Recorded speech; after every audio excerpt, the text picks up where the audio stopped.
네, 안녕하세요.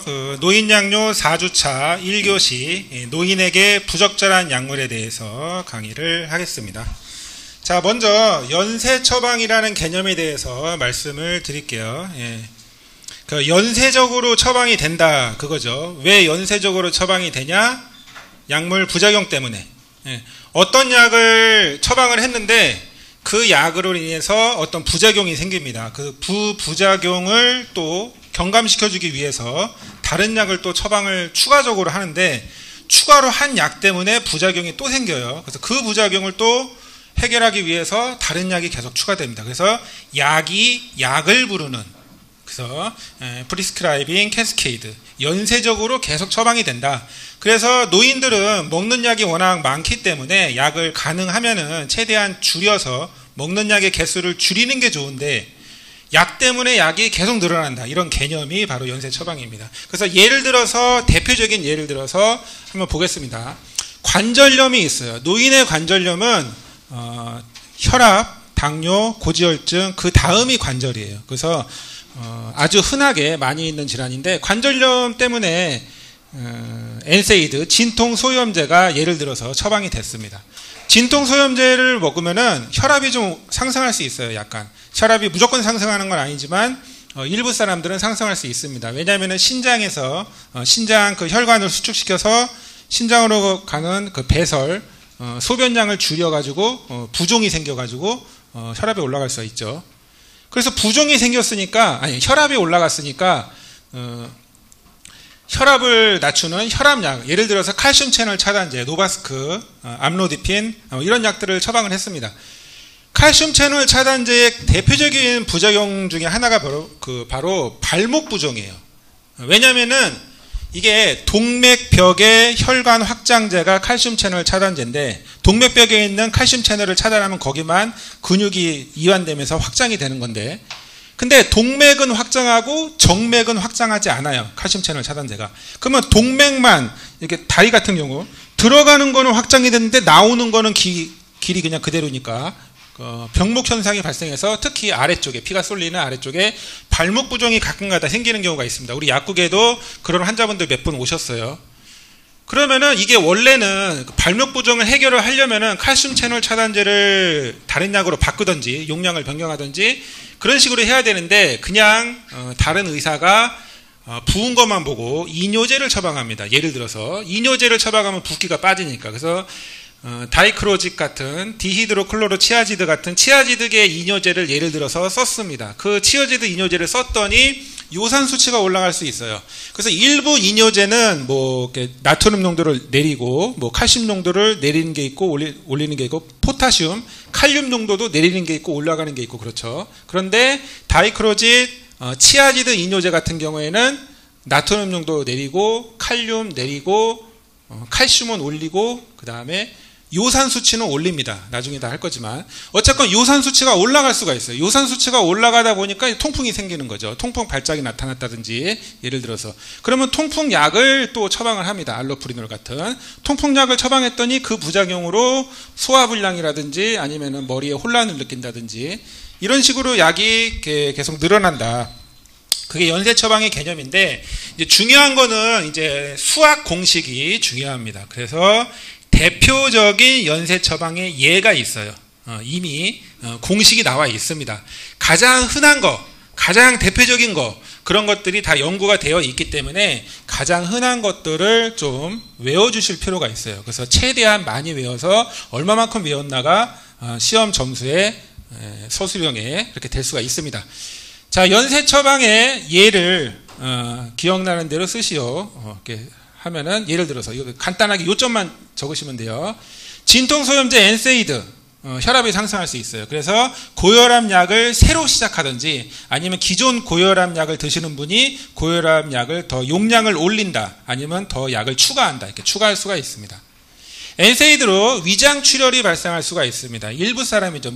확률로는 한 1, 2% 정도 잡을 수 있지만, 노인들이 특히 위장이 안 좋거나 위장병이 현재 있는 사람들, 그런 사람들 같은 경우에는 위장출혈이 더 많이 발생할 수 있겠죠. 그래서 위장출혈을 줄이기 위해서 당연히 위장보호제를 추가를 할 건데, 위장보호제 중에 그냥 보호제, 레바미피드 같은 그냥 보호제가 있고, H2 차단제 같은 위산분비 억제제가 있고, 뭐 PPI 같은 그런 위산분비 억제제가 있고, 그런데 H2 차단제 같은 경우 예를 들어 시메티딘은 중추로, CNS 중추로 많이 들어갑니다. 그래서 이게 선망 같은 뇌의 혼란 같은 부작용을 조금 나타낼 수가 있습니다.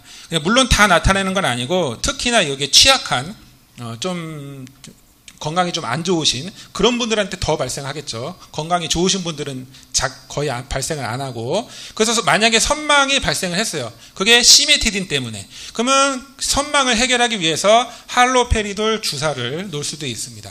예를 들어서. 그리고 엔세이드 위장출혈로 위산분비 억제제, 그러니까 뭐 다른 거 위산분비 억제제가 처방이 추가될 수도 있고, 그리고 진통소염제로 오심, 구역, 아니면은 구토 이런 것들이 나타날 수 있는데, 그래서 위장관 운동 조절제, 그래서 모사프리드나 아니면은 레보설피리드 같은 위장관 운동 촉진제 이런 것들을 처방을 하면, 그래서 실제로 대부분의 내과 가정의학과 병원에서 위장관 운동 조절제나 아니면은 위장 보호제, H2 차단제나 PPI를 엔세이드와 동시 처방을 합니다. 그냥 계속 깔아서 넣는다고 보통 이야기를 하죠. 근데 실제 부작용을 많이 줄여주는 효과들이 많이 있어요. 넣어야 돼요. 어쩔 수 없이 넣어야 되는데 이게 과잉 처방이냐 아니냐 이런 논란도 있습니다. 어쨌건 연쇄 처방으로 들어갑니다. 자, 다이크로직 방금 전에 말씀을 드렸듯이 치아지드 이뇨제는 요산 수치를 올릴 수가 있습니다. 그래서 경우에 따라 통풍 발작이 나타날 수 있다는 거죠. 누구나 그렇다는 건 아니고, 기존의 요산 수치가 원래 높았던 사람이 더 높아지는 바람에 통풍 발작이 나타날 수 있는 거죠. 그래서 통풍이 발작이 나타났을 때 통풍 처방을 하는 방법은 콜키친 같은 약을 쓸 수도 있고, 엔세이드를 쓸 수 있고, 이거는 통증이 나타났을 때 그때 쓰는 PRN 필요시 처방이고요. 알로프리놀 같은 그런 약들은 요산 수치를 장기적으로 계속 낮추기 위해서 매일매일 먹는 약이고, 그런데 어쨌건 엔세이드가 선택이 됐다면 엔세이드로 인해서 또 혈압이 상승하고, 그래서 고혈압 약이 또 추가될 수가 있고, 연쇄 처방. 자, 항정신병 약을 먹게 되면은, 항정신병 약은 꼭 조현병이 아니더라도 우울증이 좀 심할 때, 아니면은 뭐 선망이 있을 때도, 아니면은 치매 환자가 행동심리 증상이라고 해가지고 좀 이상한 증상, 아니면은 그냥 나이가 좀 많이 들어서 망상 아니면 이상한 생각 하시는 그런 경우가 좀 있을 수 있습니다. 망상 같은 경우에도 항정신병 약이 자주 처방이 됩니다. 그런 경우에 추체외로 부작용이 여러 가지 부작용이 나타날 수가 있는데, 만약에 손떨림 부작용이 나타났다, 그런 경우에는 특히나 좋은 게 벤즈트로핀 아니면은 트리헥실 페니딜 같은 항콜린성 이런 약들이 중추신경계로 잘 들어가는 항콜린성 약이 벤즈트로핀인데, 그래서 이런 약들을 처방하면 손떨림 감소에 매우 좋아요. 실제 효과가. 왜 그러냐면은 이 뇌에서 그 도파민 농도와 아세틸콜린 농도의 균형이 되게 중요합니다. 이 균형이 깨지면은 손떨림 같은 부작용이, 추체외로 부작용이 나타나는 경우가 많이 있습니다. 그래서 그러니까 항정신병약의 도파민 차단제죠. 도파민 차단제를 넣는데 왜 항콜린제를 처방하는가? 그 밸런스가 중요하기 때문에 실제로 좋아집니다. 실제로 좋아지지만 잘못된 처방이라 이거죠. 그래서 연쇄 처방이다. 필요 없는 약이 추가되었다. 자, 2세대 항정신병약, 비정형 항정신병약이 있고 정형 항정신병약, 다른 말로 1세대, 뭐 2세대 이렇게 얘기할 수도 있습니다. 자, 2세대 항정신병약인 리스페리돈, 그리고 또 1세대 항정신병약인 할로페리돌, 이런 약들로 예를 들어서 파킨슨 증상이 부작용으로 생기는 경우가 있죠. 그래서 대표적인 뭐 몸이 경직된다든지, 아니면 서동증, 이렇게 발걸음이 느려져가지고 이렇게 걸음걸이가 불편한 그런 증상이 생겼을 때, 파킨슨 병은 아니지만 항정신병 약으로 인한 파킨슨병 유사 증상 부작용이 나타나는 거죠. 그래서 항정신병 약을 처방하면은 어쨌건 증상이 좋아집니다. 레보도파죠. 그래서 어쨌건 증상을 좋게 하기 위해서 연쇄 처방이 나타났다. 항정신병 약으로 인해서 여러 가지 부작용이 있지만 또 대사장애 부작용이 많이 생깁니다. 대사장애 부작용은 각종 대사를 좀 이렇게 이상하게 만들어 가지고 혈당이 상승한다든지 고지혈증, 그 LDL 저밀도 지질 단백이 높아진다든지 이런 대사장애들이 많이 나타나는데 어쨌건 혈당이 상승해서 당뇨약을 더 늘린다든지 새로 추가한다든지 뭐 약 종류를 바꾼다든지 그런 식의 처방이 나타날 수가 있습니다. 자, 메토클로프라미드도 마찬가지로 도파민 차단제입니다. 항정신병 약처럼 위장관에서 도파민을 차단하는 약인데 이것도 마찬가지로 항정신병 약처럼 파킨슨병 유사 증상 부작용이 좀 나타날 수 있습니다. 그래서 예를 들어서 레보도파가 추가될 수도 있다. 그러니까 이런 것들이 과거에 노인 의료, 노인 양료가 나타나기 그 전에 엄청나게 많이 처방을 했던 거예요. 지금은 좀 경각심을 갖고 있지만 아주 흔한 케이스다 이렇게 말씀을 드리고, 또 뭐가 있냐면은 파킨슨 약은 도파민 효능제, 항정신병 약은 도파민 차단제, 반대죠.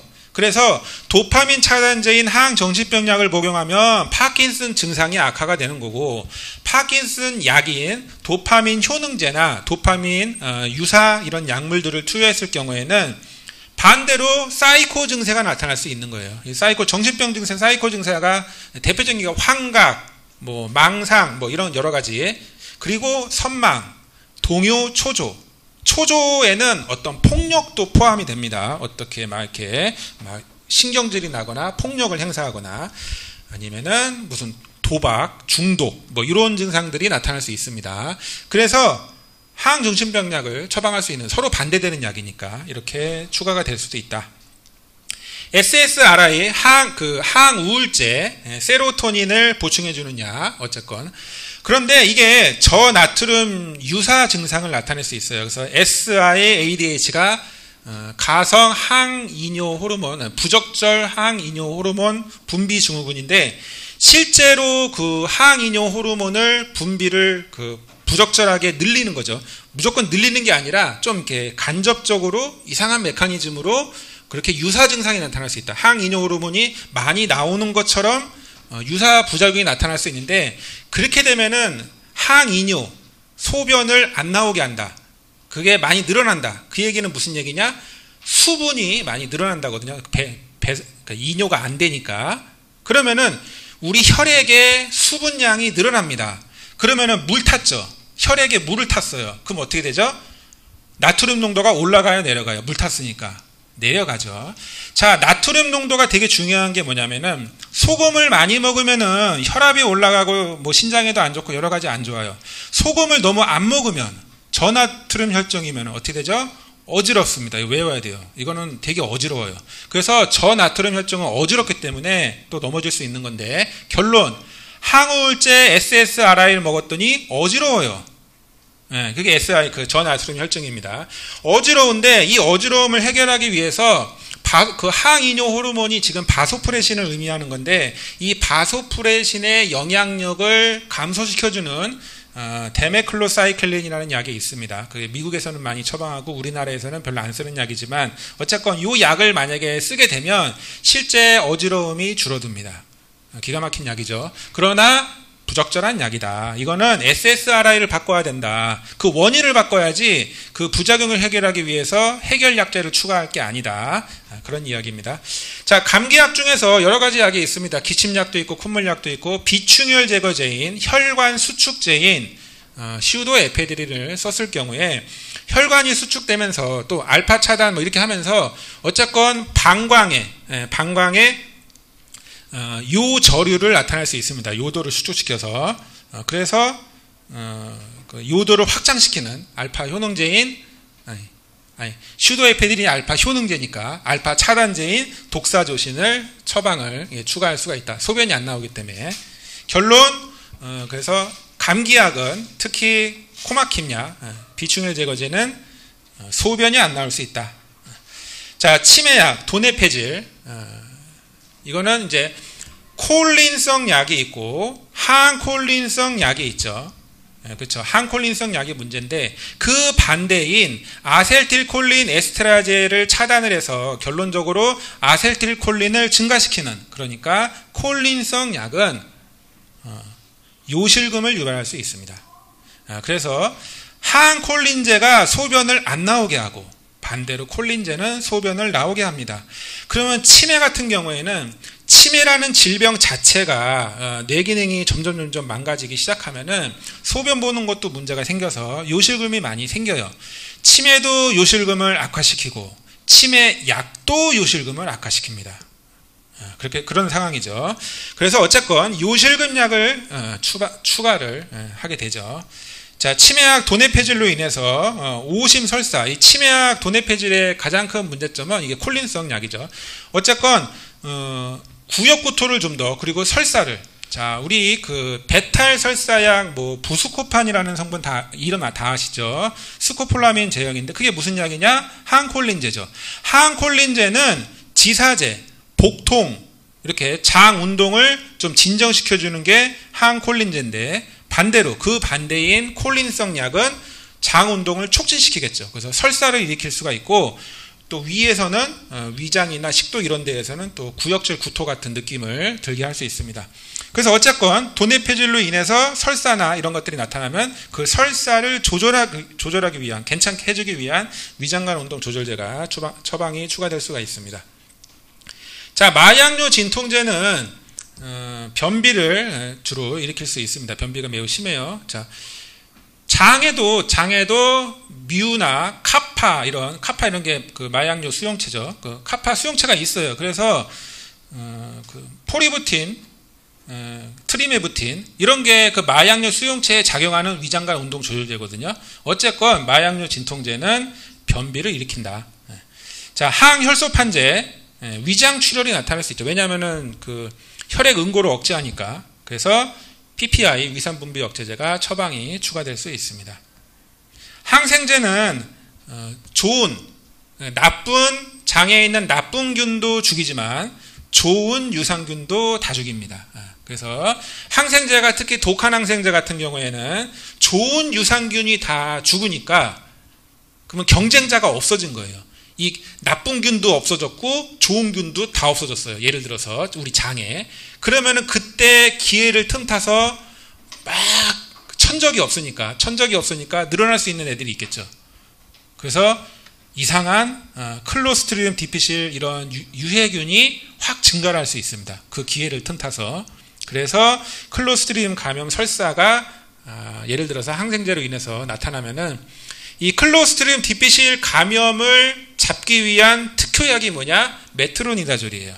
메트로니다졸, 현기성균에 잘 듣는 약인데 어쨌건 이 메트로니다졸이 추가될 수가 있습니다. 많이 처방이 됐다라는 거예요. 기존 논문들, 각종 케이스들에서 엄청 많이 처방이 됐었다. 자, 아미트리틀린 같은 사망계 항우울제가 이게 사망계 항우울제는 여러 수용체를 동시에 건드립니다. 뭐 도파민, 세로토닌, 아세틸콜린 뭐 여러 가지를 동시다발적으로 건드리는 애들이 사망계 항우울제인데, 어쨌건 콜린성 수용체도 건드리고, 그래서 항콜린 작용이 좀 있거든요. 항콜린 작용이 좀 있어서 항콜린 작용으로 인한 인지기능 저하, 혼란 이런 것들이 나타나서 예를 들어서 뇌 영양제, 치매약 처방이 추가될 수가 있다. 그런데 이게 올바른 처방이 아니라는 건 뭐냐면은 사망계 항우울제를 쓰지를 말았어야죠. 이걸 쓰지 말았어야지 왜 이걸로 인해서 뇌 영양제가 처방이 됐냐. 그래서 보험 재정 낭비, 필요 없는 약이 처방이 됐다, 이렇게 보는 거고요. 수면제를 장기적으로 처방을 하면 기억력이 많이 떨어지고 수면제로 인해서 치매 그 위험성이 더 증가할 수가 있습니다. 그래서 치매를 걸리게 하는 약은 아니지만 위험은 좀 증가할 수 있다. 이 정도. 그 정도로 이렇게 왜냐면 설명을 잘해야 돼요. 치매 걸리게 하는 약은 아닙니다. 그러나 치매를 악화시키거나 치매에 걸릴 수 있는 사람의 그 위험성을 조금 더 증가시키거나 그 정도 수준의 인지기능 저하가 나타날 수 있습니다. 올바른 처방은 아니고요. 수면제, 그러니까 원칙은 그거라는 거죠. 수면제를 가능하면 줄이라, 그런 얘기죠. 가바펜틴, 프레가발린 같은 신경통 약은 하지 부종이 특징입니다. 하지 부종이 특징이기 때문에 이뇨제 처방이 추가되는데 이게 또 올바른 약은 아니다. 가바펜틴, 프레가발린을 바꾸든지 용량을 줄이든지 뭐 이렇게 했어야 하는 게 더 낫고요. SGLT2 억제제, 요즘에 각광받고 있는 새로운 트렌드로서 전부 다 이 당뇨약으로 지금 바뀌고 있어요. 왜 그러냐면은 심부전에도 좋고 혈압에도 좋고 너무나 좋은 작용이 많이 있기 때문에 요 당뇨약으로 많이 바뀌고 있는데, 이게 소변으로 당을 빼는 약이죠. 그래서 세균은 당을 좋아해. 그래서 당을 좋아하기 때문에 소변으로 당이 많이 나갔으면 그 방광이나 요도에 세균이 증가할 수 있는 거죠. 그 비뇨기 감염이 증가할 수 있기 때문에 항생제를 처방할 수도 있고, 진균도 마찬가지입니다. 진균이 감염되면 항진균제를 처방할 수도 있고, 스테로이드 흡입제는 면역력을 약화시키죠. 그래서 입안에 그 스테로이드 흡입을 하고 항상 끝나고 입을 물로 한번 헹궈서 버려라, 이렇게 복약제도를 해야 되는데, 입을 잘 헹구지 않으면 구강 칸디다증이 생길 수가 있습니다. 그럼 만약에 구강에 칸디다증이 생겼으면 그걸 치료하기 위한 항진균제를 처방을 하는 건데, 이렇게 쓸데없는 부작용으로 약이 쓸데없이 늘어났기 때문에 연쇄 처방이라고 보는 겁니다. 그거를 안 할 수가 있었는데, 각을만 잘했어도 부작용이 안 생길 수가 있었는데, 자, 스타틴으로 인해서 근육통이 나타나는 경우도 있고 안 나타나는 경우도 있고 아주 흔치는 않고, 근육통은 주로 대근육에 발생해요. 대근육, 스타틴으로 인한. 그래서 주로 이런 장단지, 그러니까 허벅지나 큰 근육에 주로 발생합니다. 작은 근육은 아니고요. 이거는 고지혈증 시간에 다시 얘기할 거고, 어쨌건 근육통약, 뭐 근육이완제, 근육통약을 추가할 수가 있다. 이렇게 연쇄 처방 대표적으로 말씀을 드리고, 자, 부적절한 약물에 대해서 좀 더 이론적으로 다시 설명을 드리겠습니다. 자, 노인에게 특히 그 부작용이 많이 생기는 부적절한 이유가 무엇인가? 젊은 사람은 좀 괜찮은데, 그게 바로 이제 노화 생리, 노화에 따른 신체적인 특성이 있고, 또 노인증후군이 원래 많이 생기잖아요. 노인증후군이 있는데 그거를 악화시키는 약들이 더 문제가 될 수 있는 거죠. 예를 들어서 여러 가지 약물에 여러 가지 부작용이 있는데, 만약에 그 약이 혼란을 악화시키거나 인지장애를 더 유발하거나 더 졸리게 만들거나 낙상을 더 심하게 만들거나, 그러니까 여기에 해당되는 이런 부작용을 가지고 있는 이런 약들은 다 노인에게 부적절한 약이 되겠죠. 이런 부작용을 특히, 왜냐하면 이게 특히 더 문제가 되니까. 그래서 이런 것들을 악화시키는 약이다. 그래서 이 목록이 뭐가 있냐면은, 미국에서 가장 최초로 만들어졌습니다. 미국의 비어스 크리테리아, 쉽게 말해서 그냥 비어스 리스트, 비어 리스트라고 있는데, 저 비어스라는 미국의 의사입니다. 미국의 의사가 자기 혼자 독자적으로 만들어냈어요. 1991년에 자기가 만들어서 논문 발표하고 하니까 난리가 난 거예요. 너무 좋아서. 그래서 그걸로 인해서 노인병 학회, 다시 보죠. 노인병 어디죠? 하여튼 노인병 학회, 이런 게 학회가 만들어질 정도로 대단한 사람이 나타났습니다. 그래서 이 사람을 인해서 학회가 만들어지고, 그래서 전 세계가 다 비어스 크리테리아를 따라합니다. 그래서 1991년에 개발이 됐지만 유럽에서 2008년에 자기들이 독자적으로 개발을 하고, 뭐 캐나다, 프랑스, 노르웨이, 독일, 유럽 이렇게 다 독자적으로 개발을 하고, 우리나라도 그냥 베낄 수는 없으니까 노인주의 DUR이라는 것을 새로 만들어냅니다. 이렇게 제도를 만들어내는데 1918년도에 처음 생긴 거예요. 한참 뒤처지죠. 그래서 1918년도에는 딱 2개밖에 없어요. 2개. 근데 21년에 개정을 하면서 7개로 늘렸죠. 근데 미국에는 또 1판, 2판, 3판, 4판, 5판 이렇게 개정이 되면서 업그레이드 버전이 지금 나오고 있습니다. 그래서 하나하나 이제 보겠습니다. 이게 또 이 비어스 크리테리아가 매우 중요한 게 왜 중요하냐면은, 우리가 예를 들어서 약물 검토를 약사가 합니다. 약물 검토를 약사가 하는데, 무조건 그냥 이 약은 부작용이 많이 증가합니다, 뭐 안 좋습니다, 이렇게 이야기를 할 때 의사한테 어떤 정확한 근거를 가지고서 이야기를 해야 되는데, 그 근거가 되는 가장 기본적인 근간이 저 비어스 크리테리아다. 그래서 저걸 보고서 이야기를 하면은 의사도 그렇고 심사평가원 아니면 보건복지부 어디에서도 다 저걸 인정하기 때문에 저거를 알고 있어야 됩니다. 일단은 우리나라 거 먼저 보겠습니다. 제일 쉬운 거. DUR 탑재 노인주의 2025년 최근 버전인데 2021년이나 2025년이나 내용은 계속 똑같습니다. 항상 현재까지는 똑같다.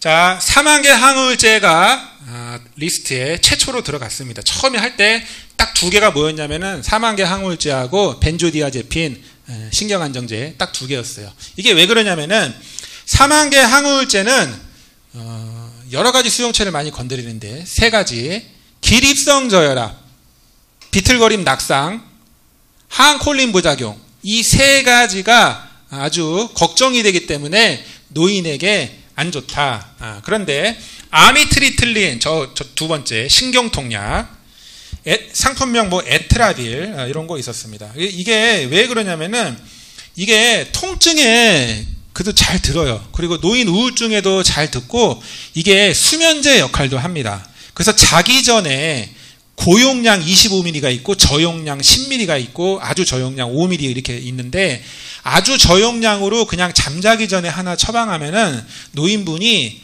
잠도 잘 자고 통증도 줄어들고 이상한 생각, 우울증 증상도 없어지고 너무나 좋아요. 그래서 아주 많이 처방했던 약이에요. 실제 효과가 있습니다. 그런데 왜 못 쓰게 하죠?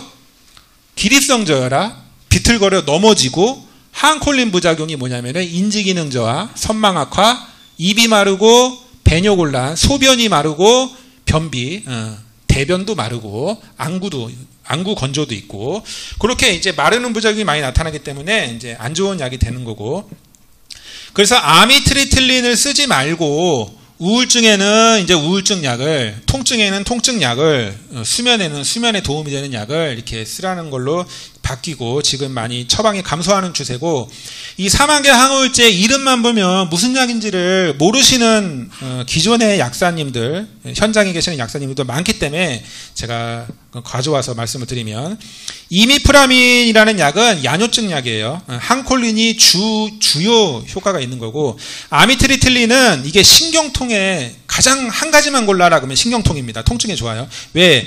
여러 수용체를 건드리는데 소듐 채널, 나트륨 채널을 차단하기 때문에 신경 전달에서 나트륨 들어가고 칼륨 나가고 그래서 신경 전달이 되잖아요. 그래서 어쨌건 통증 전달을 억제해주는 효과가 있고 이게 좀 두드러집니다.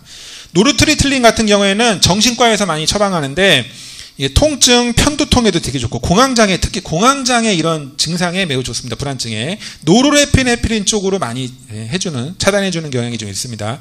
독세핀도 처방이 좀 됐었는데 수면제, 특히 항히스타민적인 작용이 되게 강합니다. 다 건드리는데 이제 이게 특히 강한 거예요. 아목사핀이라는 약은 장에서 얘가 활동을 잘해요. 그래서 과민성 대장에 항콜린제로 효과가 많이 좋았고 키누이, 클로미프라민 같은 경우에는 공황발작입니다. 원래 공황발작인데 뭐 조루증 약으로도 효과가 있는 거고 키누피라민 이건 한국에서 안 쓰는 약이고 그래서 이게 중요한 거는 부적절한 이유를 세 가지 적어라. 기립성 저혈압, 비틀거림, 항콜린 부작용 이렇게 세 가지 적으시면 되겠습니다. 자, 장시간 제제 디아제팜이 벤조디아제핀이 들어갔어요. 그래서 우리나라 같은 경우에는 단시간형이 있고 장시간형이 있는데 단시간은 뺐습니다. 장시간만 넣었어요.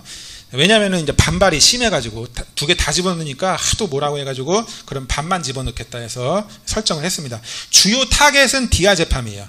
디아제팜이 얼마나 좋은 약이냐면은 만병통치약입니다. 이게 신체적인 불안, 정신적인 불안, 근육이완, 뭐 여러 가지 수면, 뭐 너무나 효과가 좋았기 때문에 바리움, 디아제팜 이것만 집어넣으면은 여러 가지 임상에서 효과가 좋았던 거죠. 그런데 이게 오남용 문제도 있고 내성도 있고 중독성도 있고 여러 가지 있지만 디아제팜은 젊은 사람 같은 경우에는 방광기가 약 하루라고 치면은 노인들 같은 경우에는 방광기가 아주 늘어납니다. 그래서 며칠간, 일주일간씩이나 늘어날 수가 있어요. 그래가지고 그리고 또 첫 시간에 말씀드렸지만 노인에게 특히 중추로 뇌로 더 잘 들어가기 때문에 더욱더 인지기능 저하, 선망, 낙상, 골절, 이런 것들이 교통사고 위험 이런 것들이 부작용이 더 증가할 수 있습니다. 자, 이거를 디아제팜 중심으로 다시 말씀드리면은 방광기가 5일이라고 치면은 오늘 먹은 디아제팜이 5일 후에 사람을 넘어뜨려서 골절을 유발할 수 있다는 거예요. 그 정도까지 이렇게 부작용이 증가한다. 그러니까 장기 지속성 벤조디아제팜은 특히나 더 위험하고, 그래서 단시간형이라 하면은 알프라졸람, 자낙스 이런 거 쓰라는 거죠. 왜냐하면 그거는 그때만 작용해요. 그때만. 오늘 먹은 약은 오늘만 부작용을 일으킵니다. 그게 알프라졸람. 그러니까 조금 낫죠, 상대적으로. 그리고 또 한 가지 클로나제팜 한번 보세요. 클로나제팜, 리보트릴 같은 경우에는 노인들한테 아주 많이 처방을 합니다. 지금 그래도 아주 많이 처방을 해야 돼요. 왜? 이거는 이제 잠자리 꿈수면 잠잘 때 이렇게 막 다리 움직이고 아니면은 다리가 자꾸 막 저리고 막 그래요. 그래서 수면제 이상으로 저리고 이런 데에도 더 효과가 좋기 때문에 이거를 대체할 수 있는 다른 약이 없기 때문에 단시간용으로 이 기능을 할 수가 없습니다. 그래서 그럼에도 불구하고 처방을 합니다. 그래서 이게 중요한 게 뭐냐? 이거는 노인 금기 의약품이 아니에요. 노인 주의죠. 써도 됩니다. 써도 되는데 특별한 이유가 있을 때는 써도 되는 거예요. 그래서 클로나제팜 같은 경우에는 특별하게 써야 될 이유가 많이 있습니다.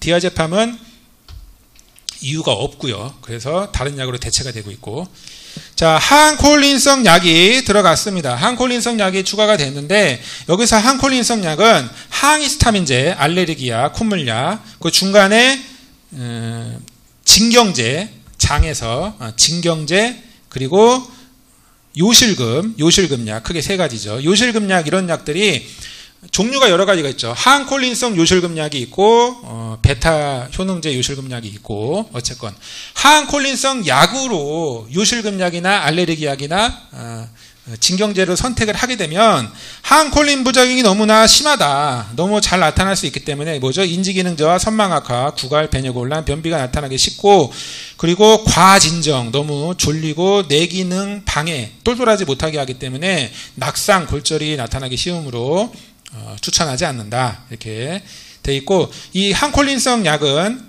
그러니까 항히스타민제 위에 다시 말씀드리면 1세대 항히스타민제가 있고 2세대 항히스타민제가 있습니다. 1세대만 들어간 거예요. 2세대부터는 이 명단에 세트리진 같은 거 다 빠져 있습니다. 지금 팩소페나든 이런 것들은. 자, 그 다음에 도파민 차단제, 그리고 항정신병약, 도파민 차단성 약이 들어가 있습니다. 그 항정신병 약물은 정형 항정신병 약이 있고 비정형 항정신병 약이 있는데, 우리나라 같은 경우에는 또 마찬가지로 정형은 좀 집어넣고 비정형은 조금 뺐고, 부작용이 조금 상대적으로 약하니까 지금 우리나라 상황은 그렇습니다. 구분을 했어요. 그래서 이 정형 항정신병 약은 추체외로 증상, 항콜린성 부작용 등이 나타나기 쉬우니까 비정형이면 조금 적게 나타나니까 비정형을 추천한다, 이렇게 되어 있습니다. 자, 그리고 이 비정형도 여기 있죠. 아리피프라졸, 클로자핀, 그 QSFN, 리스페리톤 다 비정형입니다. 이런 거 지브라시돈도. 자, 비정형 약도 또 문제가 뭐냐면은 치매 환자한테, 그냥 노인 말고 치매 노인에게 치매와 연관된 정신병이나 아니면 행동장애, 이거를 완화시키기 위해서 비정형 2세대 항정신병 약을 실제로 많이 처방을 하거든요. 그런데 이렇게 많이 처방을 하게 되면은 사망률과 뇌혈관 장애, 특히 뇌졸중, 뇌출혈, 아니면 뇌혈관 막힘, 일시적인 허혈 발작은 뭐냐면은 미니 뇌졸중, 아주 짧게 나타나는 뇌졸중이 일시적 허혈성 발작입니다. 어쨌건 미니 뇌졸중이나 그냥 뇌졸중이나 이런 것들이 위험성을 증가하기 때문에 치매 노인한테 좀 주의를 해라 돼 있는 거고, 이따가 그 유럽 기준을 보게 되면 좀 나오는데, 어쨌건 처방을 실제로는 합니다. 왜 하냐면은 이게 처음에 미국에서 최초의 문제가 됐던 그 논문들이 나온 게 뭐였냐면은, 미국에서는 옛날 기준이기 때문에 할로페리돌을 많이 썼어요. 실제로 할로페리돌에서 이런 사망 뇌혈관 문제가 많이 발생을 실제로 했습니다. 그래서 그런 문제가 많이 있었고, 이 쿠에티아핀도 많이 쓰는데 쿠에티아핀 같은 경우에는 월등히 이 발생 확률이 적어요. 실제 발생 케이스가. 그렇기 때문에 크리에이티브펜 같은 거는 써도 되는 걸로 지금 안내가 되어 있습니다. 다시 좀 더 업그레이드해서 말씀을 드리면. 그리고 지연운동장애도 나타날 수가 있다. 자, 아스피린 같은 경우에는 고령자에게 좀 더 위장출혈 같은 부작용이 더 나타날 수가 있다. 그래서 신중 투여한다. 이것도 좀 더 부연 설명을 하면은 저용량 아스피린은 괜찮은 겁니다. 근데 고용량 아스피린, 그래서 지금 뉴스에 맨날 나오는 게 아스피린 복용하면은 대장암 위험이 상당히 줄어들기 때문에 일반 소비자분들께서 나 대장암 예방하기 위해서 아스피린 먹겠다 이렇게 찾으시는, 진통제 아스피린 500ml짜리 달라고 하세요. 그러면은 노인들 같은 경우에는 위장 출혈 위험이 높아지기 때문에 별로 안 좋습니다. 그냥 저용량 100ml를 필요한 사람에게만 쓰는 게 낫죠. 자, 엔세이드, 진통소염제 엔세이드, 이것도 마찬가지로 중대한 위장관계 이상 반응은 뭘 의미하냐면은 위장 출혈을 보통 이야기하는 거죠. 위장 출혈이 나타날 수가 있는데, 이 위장 출혈이 나타날 위험성이 높은 사람들은 주로 노인들, 아니면 위장이 좀 안 좋으신 분들, 그런 고령자, 그런 분들이 더 위험한 거죠. 젊은 사람들은 상대적으로 좀 괜찮은 거고. 그래서 주의로 계속 나오지만 이거는 진통소염제 안 쓰고 어떻게, 맨날 통증인데 어떻게 할 수가 없죠. 자, 그 다음에 미국 기준 비어스 크리테리아에 대해서 말씀을 드리겠습니다. 이 비어스 크리테리아가 가장 중요합니다. 요거 내용을 많이 노인 장교 배웠으면 이 내용을 자세하게 알고 계셔야 됩니다. 자, 본 기준은 호스피스 및 임종 간호시설을 제외하고, 그러니까 말기 환자는 이 노인주의 다 필요 없어요. 말기 환자는. 노인주의가 중요한 게 아니고, 말기 환자는 그게 아니고, 말기가 아닌 사람들, 외래, 그리고 그냥 어느 정도 급성질환, 입원 포함해서 65세 이상에게 적용되도록 설계되었습니다. 자, 이거는 이제 목적이 뭐냐면은 이걸 처방한 의사를 벌하기 위해서, 페널티를 주기 위해서 이걸 만든 게 아니다. 그게 핵심입니다. 페널티를 주기 위해서 만든 게 아니고, 전체적으로 PIM이라고 그러죠. PIM. 잠재적으로 부적절한 약물. 요거를 노출을 줄이기 위해서, 결론적으로 줄이기 위해서 임상 의사와 환자를 교육하기 위해서, 그냥 교육 수준이지 벌하기 위한 건 아니고, 그리고 치료의 품질, 그리고 또 연쇄 처방 같은 부적절한 비용, 이런 것들을 줄이고 평가하기 위한 도구로 만들어졌다. 그래서 어느 게 부적절한지 아닌지 식별하기 위해서, 그냥 알기 위해서 만든 거고, 그리고 이제 기준이 이렇게 항상 이렇게 일률적인 기준을 따라갈 수가 없습니다. 왜냐하면 개별 환자에 따라서 부적절한데도 불구하고 써야 되는 케이스도 많이 있다. 그래서 모든 사례를 이렇게 할 수가 없고 예외가 많이 있다. 그리고 이 목록이 뭐 그냥 이 어떤 개별 환자의 가치관을 절대적으로 어떤 대체를 하기 위한 것은 아니다. 그러니까 예외가 많이 있다, 그런 얘기고요. 복잡하고, 그리고 처벌적인 방식 하지 말고, 그 다음에 그리고 이제 다른 거, 그러니까 이 부적절한 약물을 줄이기 위해서 비양리학적인 접근 방식, 그러니까 영양요법이라든지 행동요법이라든지 이런 것들을 많이 늘려야 되고, 팀 접근 방식은 뭐 물리치료사라든지 뭐 작업치료사라든지 이런 약사라든지, 그러니까 좀 더 조직적으로 그러니까 다른 대안을 많이 찾아봐야 되는 거죠. 이 약을 사용을 줄이기 위해서. 그리고 뭐 모니터링 해야 되고, 이렇게 읽어보시고요. 그래서 우리나라 노인주의 DUR하고 미국 노인주의하고 어떻게 다른가 한번 보겠습니다. 훨씬 더 구체적으로 자세하게 적혀 있는데, 아까 전에 우리나라 거는 그냥 항콜린제만 이야기했지만 여기는 정확하게 이야기를 했어요. 1세대라고 딱 지정했습니다. 1세대만 부적절한 거고 2세대부터는 부적절하지 않다라고 했습니다. 사용을 피하세요. 가능하면이죠. 그리고 1세대는 강력한 항콜린 작용이 있습니다. 2세대, 3세대 같은 경우에는 상대적으로 이제 약한 항콜린 작용이 있는 거고, 그리고 이게 나이가 들면서 클리어런스가 더 감소하는 거고, 수면제로 사용할 경우, 수면제 보죠. 자, 디페니드라민, 독시라민 같은 경우에는 수면 유도제, 그 수면 보조제 일반 의약품으로 판매하고 있는 거죠. 이렇게 사용할 경우에는 내성이 생깁니다. 이게 쓰면 쓸수록 점점 효과가 약해집니다. 일반 의약품도. 뭐 슬리펠, 아론 이런 상품명이 있죠. 그 먼저 볼게요. 클로르페니라민 같은 경우에는 콧물약, 알러지약, 시프로헵타딘 이거는 항히스타민제인데 식욕 촉진제죠. 상품명 트레스탄. 히드록시진은 유시락스 상품명인데 이거는 두드러기 약이죠. 이게 말초에 있는 피부에 있는 항히스타민 히스타민 수용체에 더 친화력이 좋습니다. 그래서 두드러기에 더 잘 듣는 약이고, 트리프롤리딘 같은 거 상품명 액티피드에 들어가 있는 이거는 더 많이, 이게 제일 졸려요. 제일 많이 졸리고 콧물약 중에서 더 많이 졸리고 효과도 좀 더 세고 그런 게 특징이 있습니다. 디멘 하이드리네이트 같은 경우에는 보나링 A의 성분인데 이제 멀미, 오심구토, 어지럽고 메스껍고 이런 데 효과가 또 좋죠. 어지러움증약, 이비인후과나 아니면 멀미약으로 많이 처방이 되는 그렇게 기초 정보를 말씀드리고, 자, 이게 그 항콜린 작용이 나타나는데 항콜린 혼란, 구강건조, 변비 이런 독성이 나타날 위험성이 있다. 그리고 이게 그 말초뿐만 아니라 중추에서도 낙상, 선망, 치매 위험이 증가하면서 이건 젊은 성인도 마찬가지인데 젊은 성인보다 더 세게 나타나는 거는 노인이죠. 그렇게 있고, 그리고 모두 젊은 노인과 고령자 모두에 대해서 젊은 노인은 65세에서 75세까지를 이야기하는 거고 고령자는 75세 이상 보통 이야기를 하는 거고요. 그러나 밑에 봐보세요.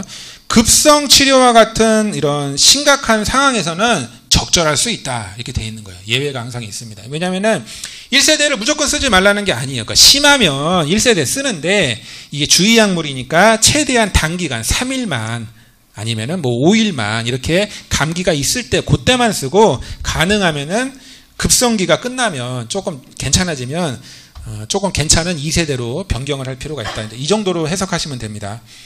자, 나이트로피란토인 같은 경우에는 이제 급성 요로감염 치료제인데 장기적으로 투여하지 말아라. 말초 신경병증, 폐독성 이런 거, 간독성이 나타날 수가 있다. 우리나라에서는 안 쓰는 약입니다. 미국에서만 쓰는 약이고요.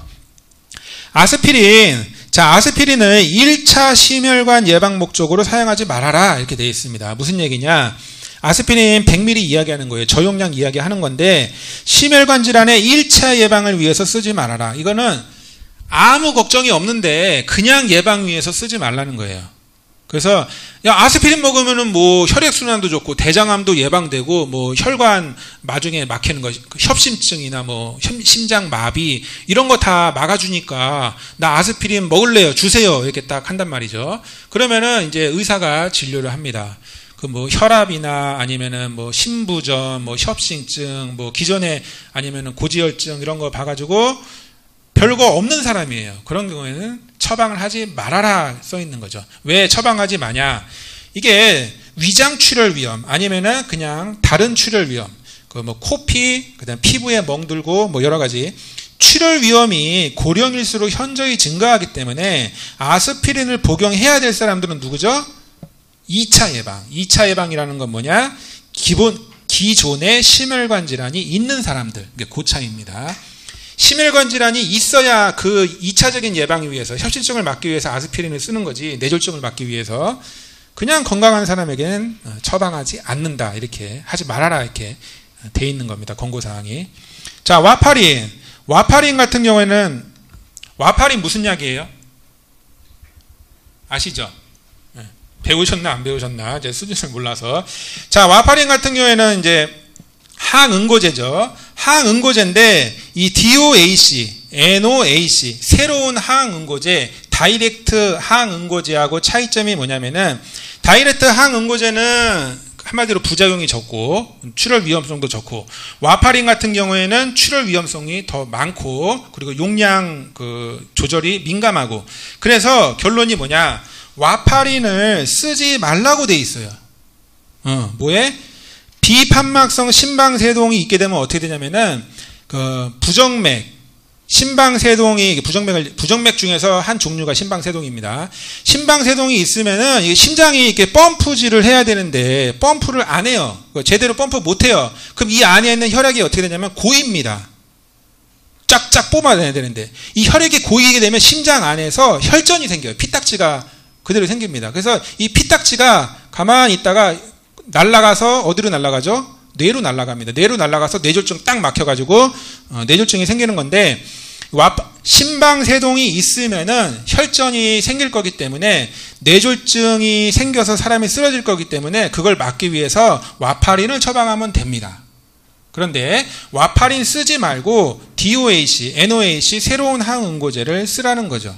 왜? 와파린은 더 심각한 출혈 위험이 더 높고, 그리고 뭐 이렇게 별로 이렇게 효과적이지, 새로운 항응고제에 비해서 효과적이지 않고, 그러나 또 예외가 있습니다. 예외가 뭐냐면은,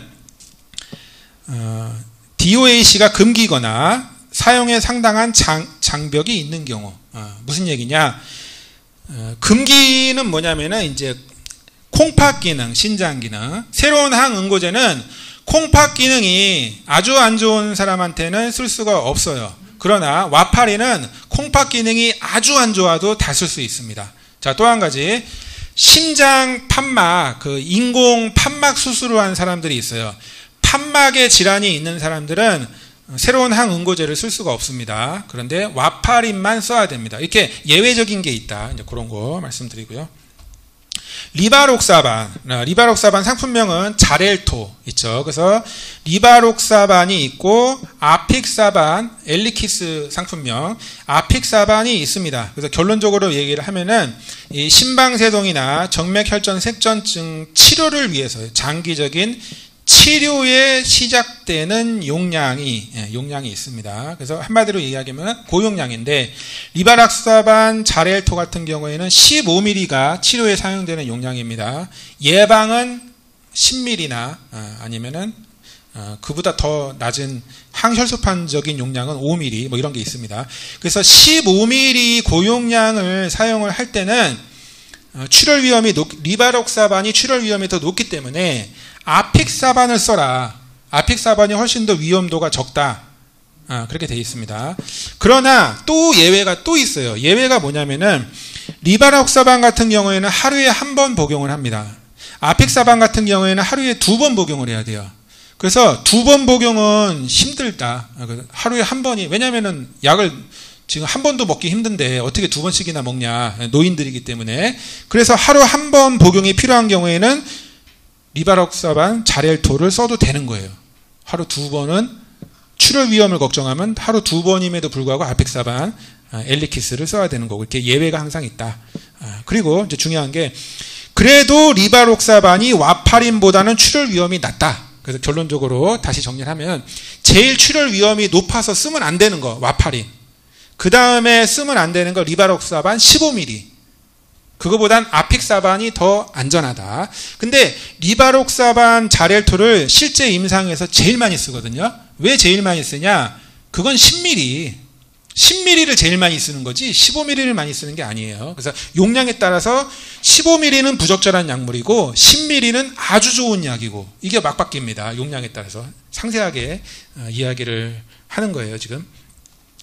자, 디피리다몰 같은 경우 속효성 경구제제는 우리나라에 없는 약입니다. 미국에서만 쓰는 약이고, 우리나라는 아스피린과 함께 들어가 있는 서방형 제제만 있습니다. 그래서 이건 예외, 이건 아니다. 왜 그러냐? 이 속효성 경구제제는 순간적으로 혈중 농도가 올라가기 때문에 기립성 저혈압을 이게 유발할 수가 있다라고 되어 있습니다. 서방형 제제는 천천히 들어가기 때문에 기립성 저혈압을 유발하지 않고, 그런 게 다르다. 별로 중요하진 않아요. 왜? 우리나라에 없는 약이니까. 자, 비선택적 알파 차단제. 이게 선택적 알파 차단제가 있고 비선택적 알파 차단제가 있죠. 비선택적은 독사조신, 테라조신, 프라조신입니다. 기립성 저혈압. 왜? 혈관을 확장하니까 기립성 저혈압. 그런 게. 그래서 고혈압 약으로 쓰면은 부적절한 약물이고, 만약에 이거를 전립선 약으로 썼을 때는 적절한 약이고, 여기 써 있잖아요. 고혈압의 일상적인 치료를 권장되지 않음이니까. 만약에 객관식으로 문제를 내서 이거를 전립선에 비선택적 알파 차단제를 처방했는데 이게 부적절한 약물입니까? 아닙니까? 하면은 답이 뭐죠? 적절한 거예요. 부적절한 게 아닙니다. 목록에 있어도. 왜냐하면 전립선으로 썼을 때는 적절한 거니까. 고혈압 약으로 쓰면 부적절한 거고.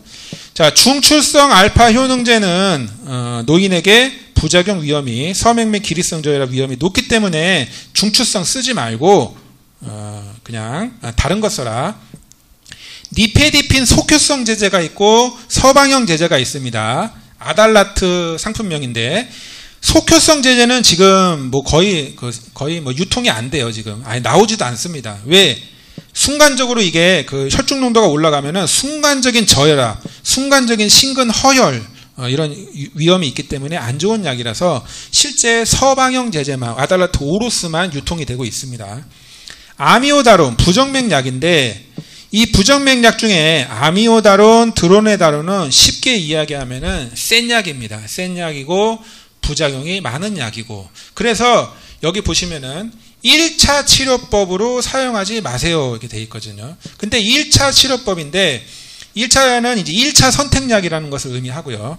2차 선택약은 되는 거죠. 1차가 안 되는 거지 2차는 되는 겁니다.